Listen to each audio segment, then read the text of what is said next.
Greetings and welcome to the Dr. J Vlog series. It is Wednesday, September 17th, 2025, and on Wednesdays we talk about emotional well-being and relationships. And so this week in the Dr. J Vlog series we're talking about miracles.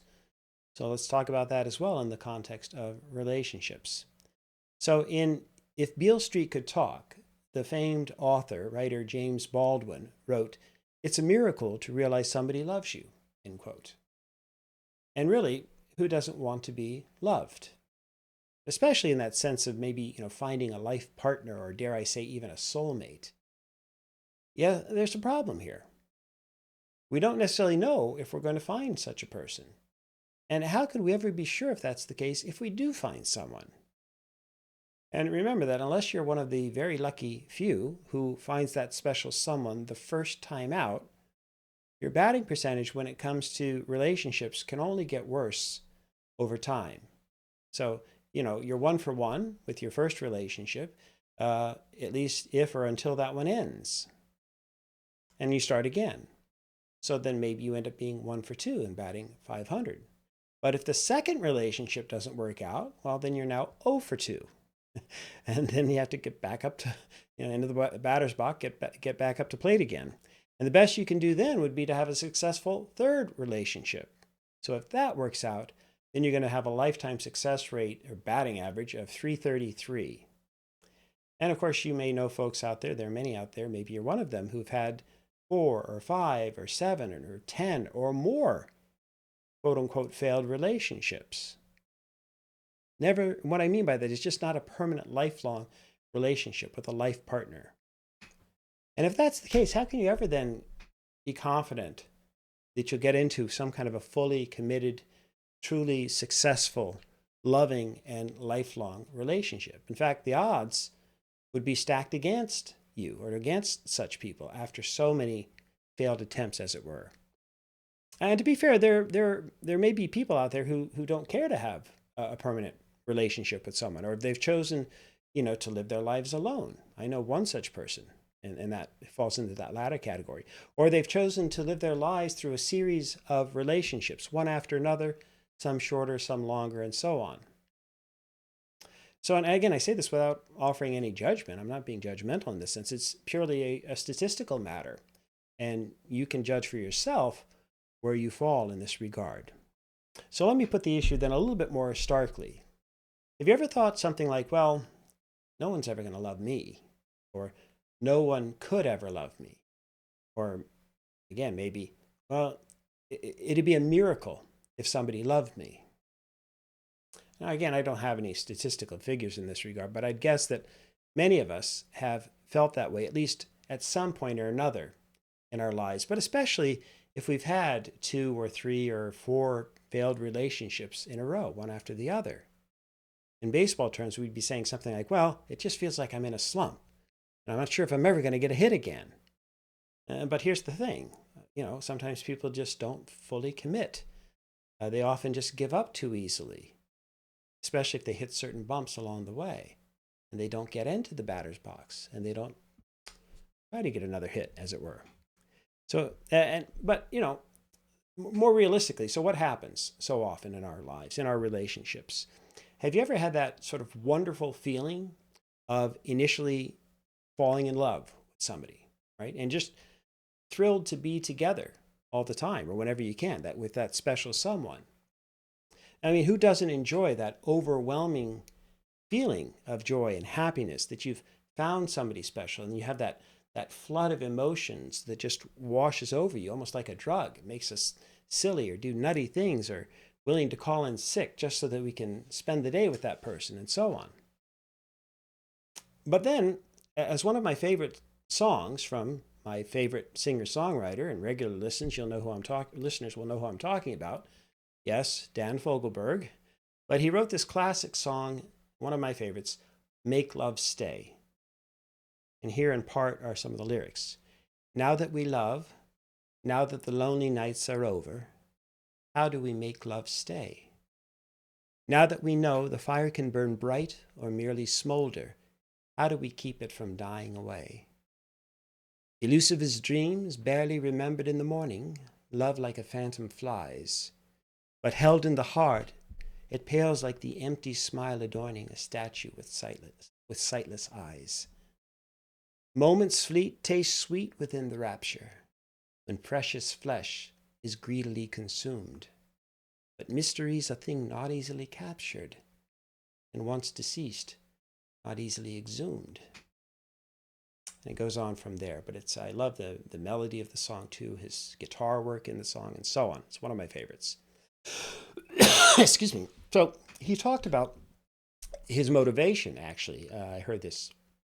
He talked about this in a video. You can find it online.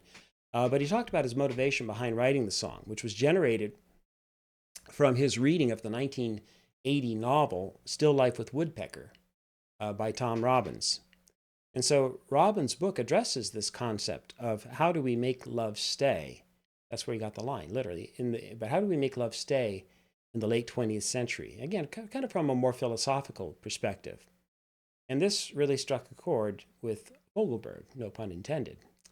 And so he himself had been struggling with this important set of issues surrounding relationships, or he'd been struggling in his, serious relationships up to that point in his life as well. And so after you've fallen deeply in love with somebody, that romantic love, all well and good, the real question is, how do we then make love stay? And to me, that's where the miracle lies, if you will. It's that seemingly inexplicable shift from the crazy attraction that we feel in the beginning to something much, much deeper. The great feelings of fortuitously running into somebody, right, makes every part of your life better, at least until you hit the bumps. Because all collisions have bumps by definition. So when you run into somebody and you establish a relationship, you're also bumping into them, bumping up against them. And at that point, the smiles might start to fade a little bit or take a little bit longer to activate, because now there's resistance and maybe the activation of anxiety or negative feelings or childhood traumas and so on. Hey, wait a minute, I'm not so happy now that we live together. And apparently you just can't help but hog the blankets. Oh yeah, well, apparently you can't be bothered to leave the toilet seat down or to clean your hair out of the sink when you finish shaving. Now, of course, these are minor issues, but the point is that we start to get annoyed more easily, more upset. And now every part of your life starts to feel worse instead of better. And so as the therapist John Kim has noted, quote, what we miss about love is that the miracle isn't in the feeling, it's in the healing. And the healing doesn't come in the beginning. It's not the main song, it's the B-side, end quote. So in other words, the real miracle comes as you and your partner work through the rubbing together, not just of your bodies and literally your physical selves, but of your minds and of your souls. And perhaps most dangerous of all, exposing ourselves truly and honestly and openly to our partners. Not just the so-called the bad habits that we all have and the personality quirks, but I'm talking about the deeper set of issues and even the traumas with which we all struggle to varying degrees. So the true miracle, I think, of deep love that many people do eventually feel for their partners, and many get there, right, comes from making that honest connection. The one where the true healing comes through as we continue to rub up against one another, against our partners. So often that literal and metaphorical contact can and does feel oppressive or annoying or painful in some way or another. And then we have to challenge ourselves and our partners to figure out why that's the case. Why is this rubbing up against each other generating such friction and tension and even, as I say, pain and anxiety? Now, don't get me wrong. Sorry. Don't get me wrong. If you find that you're very compatible with somebody very quickly, very early on, and that rubbing produces very little friction or pain between the two of you, then that's great. That's something of a miracle, if you will. You are truly blessed then to have fallen in love with such a person. But really, it's to have fallen into that relationship with that special someone. Fantastic. Okay? But for most of us, it's not quite that simple, or it doesn't come that easily as such. And instead, what we find is that, we rub up against our partner, and the rubbing, quickly, time and again, we may find ourselves sort of encountering pain and resistance and maybe a lack of empathy, or, as I say, just some outright pain or the furtherance of our own traumas. And that's not good. And of course, we might be visiting that pain upon our partners too, like if we could objectively or take an honest look at what we're doing. So, and then what happens? Well, what happens, and many of us have been there. I've been there. Most of us have been there. We end up being unhappy with each other, with our relationship. And if it's bad enough, of course, we might just choose to end the relationship. All that bumping into each other has rubbed either or both of us just too raw, and we're not healing. That's not good. Or maybe we hang in there and we cope as best we can, but again, perhaps without truly healing or helping each other to heal. Okay, and so the true healing then only comes with time and effort and commitment. We can only make love stay after we've been willing to take that honest look, first at ourselves, and after dealing with the reactions and after having the hard conversations. And then after processing and reviewing ourselves and our own unhealthy patterns, whatever those might be. And that's why we find it so hard to make love stay. Most of us simply don't want to go there. We refuse. We're afraid to look in the mirror or whatever else that's holding us back. And of course, it's much easier to just point the finger at someone else. We know they have flaws, right? After all, we've gotten to know them. We've seen them. We've seen their flaws. And so that allows us then to make judgments about them that may lead to gradually more and more negative evaluations. And we grow apart.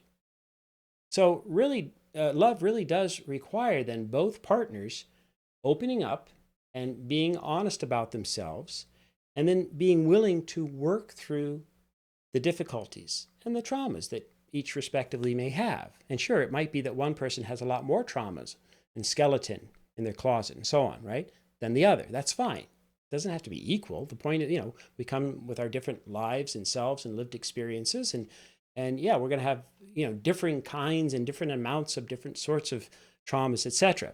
So that's fine. The point is to get beyond simply chasing the good feelings that we're looking for in the other, that we expect our partner to always provide for us, so that we can instead get to that deeper bond, right? And so most people, as I've said, in their failed relationships, and again, most of us have had failed relationships, simply have chosen not to go there. Most run away, myself included, historically, right? And so, love can be incredibly scary. And for whatever reasons, we may not feel up to the challenge of being truly in love with someone else. We may not be up to the challenge of the deeper healing that's required to get there, which then allows us to forge the stronger and more permanent bonds of love. So, the miracle of love then comes only through, I think, the miracle of healing and acceptance, which must be earned in time and through hard work, right? So while we obviously cannot be perfect, we never will be, and certainly not in every sense of the term, we can establish, though, a foundation of trust and a mutual feeling of safety where we can be ourselves and we know we'll be accepted with our partners. But again, don't misunderstand me. I'm not saying that doesn't mean, therefore, I have carte blanche and I can do whatever I want now because I'm safe. No, it's because we've accepted each other with our flaws, but at the same time, we trust each other to be good faith actors who are committed to ongoing healing of ourselves and of each other. Okay, so there we build in the safety net in that sense, the constraints, if you will. And that's the miracle, I think, of a healthy relationship, right? I joke about, if you look at my ring, I joke about wearing the two rings, and I make this joke because I boast, that I love my wife twice as much as most people do, So it's a joke, obviously, but the serious point is that the one ring does represent our initial love and that commitment, the stuff we saw, the exchange of the wedding vows and all that sort of thing, right? And that's all real, and that's great. But the second ring is my constant reminder too that there's a deeper love involved here, a commitment to healing that's always there. Okay? To heal thyself, to help heal the other, and to be there forever with a commitment to forging a lifelong relationship. And that's a miracle that just about all of us can enjoy, at least in principle, at some point, but only if we're willing to earn such a glorious reward. So you can suffer the pain of discipline and that commitment, or you can suffer the pain of regret and disappointment. So I'm hoping that you'll choose the former. All right, until next time, may you and yours continue to create peace in your lives, nurture love in your hearts, and dole out hugs in abundance. And I hope for each of you that you might one day, if not now, but in the future, be truly blessed with the miracle of love. We'll see you next time.